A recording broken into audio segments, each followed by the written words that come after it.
Hey, what's up guys? Welcome to back another video.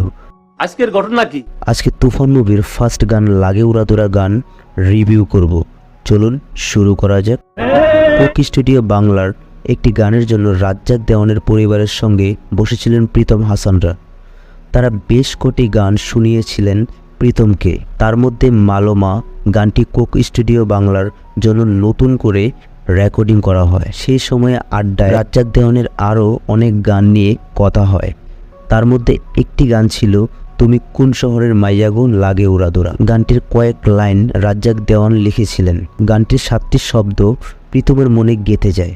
সেই সময় পরিচালক রায়হান রাফি প্রীতমের কাছে একটি আইটেম গান চান। একটি মেয়ে শহর থেকে এসেছে এমন গল্পের গান। চটপট প্রীতম গানটির কথা বলেন। রাফির সব সিনেমায় রাসেল মাহমুদের লেখা গান থাকে, তাদের বোঝাপড়া ভালো।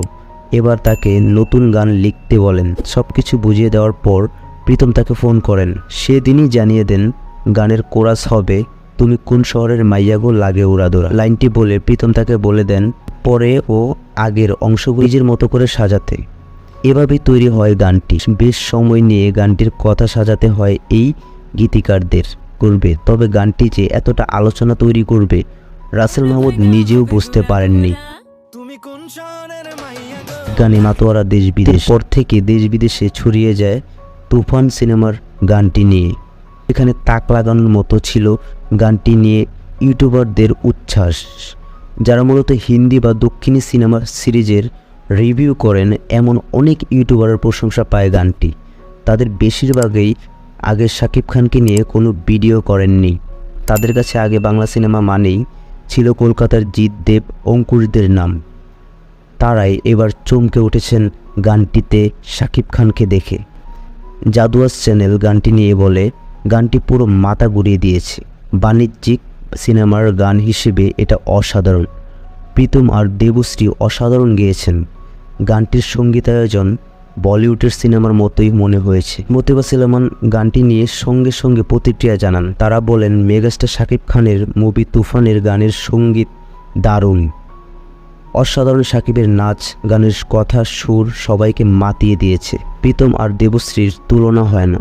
তারা গানের অর্থ শ্রোতাদের বুঝিয়ে দেন। এই যেন নতুন এক শাকিব খানের সিনেমা দেখেননি, তারাও গানটির সঙ্গে নাচছেন। তাদের প্রশংসায় শাকিবও।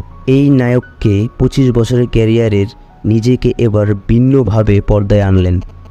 গানটিতে শাকিবের লুক, উপস্থাপনা, কোরিওগ্রাফি প্রশংসায় ভাসছে। জেনিফা জেসিকা নামের এক দর্শক লিখেছেন গানটির জন্য তিনি নিজেকে এত সুন্দরভাবে তৈরি করেছেন ভাবা যায়। গানের শাকিবের নাচ স্টাইল, ফিটনেস বলে দেয় আসলেই তিনি সুপারস্টার। অন্যদিকে শাকিবের ভক্তদের প্রিয় তারকাকে নিয়ে মাতামাতির শেষ নেই। নতুন এই গানে প্রিয় নায়ককে ভিন্নভাবে দেখে গত মঙ্গলবারেই তারা হাজারো ভিডিও বানিয়ে সবার সঙ্গে ভাগাভাগি করে নেন। এমনকি আগে টিকিট কেটে সিনেমাটি দেখার কথা বলার সঙ্গে সঙ্গে শাকিব ভক্তরা অপেক্ষার দিন গোনা শুরু করেন কবে থেকে টিকিট পাওয়া যায়। প্রায় 2 বছর সময় নিয়ে সিনেমাটির কাজ করেছেন পরিচালক রাফি। সিনেমাটির প্রি প্রোডাকশনের সময় থেকেই গানটি নিয়ে ভাবছিলেন। এই নির্মাতার ভাষ্য, এমন একটা গান চাইছিলাম যে গান দেশের মানুষকে মাতোয়ারা করবে। গানের সঙ্গে নাচবেন সব বয়সী দর্শক। এই জন্য একের পর এক অপেক্ষা করতে হয়েছে। 4 মাস লেগেছে গানটির কথা, সুর, সঙ্গীত ঠিক করতে। গানটি নিয়ে রাফি আরও বলেন, আমরা যখনই কোনো অনুষ্ঠান বা ঘরোয়া কোনো আয়োজন হয় তখন শোনা যায় হিন্দি গান। এটা দীর্ঘদিন ধরে চলে আসছে। সেখানে তুফান নিয়ে শুটিংয়ের আগেই আমরা ভেবেছিলাম এমন এক গান করব যে গান আমাদের দেশের কথা বলবে, অনুষ্ঠান বা পার্টিতে আমাদের ঘরে ঘরে বাজবে। সেখানে আমাদের চেষ্টা এতটা সাফল্য পাবে ভাবিনি। গানটি কেন প্রীতমকে করতে দিলেন? এমন প্রশ্নের উত্তরে রাফি বলেন, প্রীতম এই ধরনের গান করে। উৎসব কেন্দ্রিক গানে তার দখল ভালো। সে এই সময়ের শীর্ষ সঙ্গীত শিল্পীর একজন, যে কারণে তাকে দিয়ে গান করানো। অন্যদিকে তার সঙ্গে দ্বৈতভাবে কে যায় সেটা দেখেছে সঙ্গীত পরিচালক।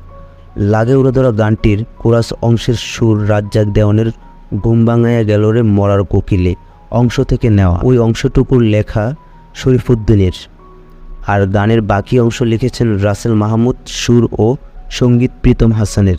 এতে দ্বৈতভাবে কণ্ঠ দিয়েছেন প্রীতম হাসান ও দেবশ্রী অন্তরা। আপনাদের কাছে এই গানটি কেমন লেগেছে কমেন্টে জানাবেন। যদি আমার ভিডিও ভালো লাগে অবশ্যই লাইক কমেন্ট শেয়ার করবেন। নতুন নতুন ভিডিও পাওয়ার জন্য আমার চ্যানেলটা অবশ্যই সাবস্ক্রাইব করবেন।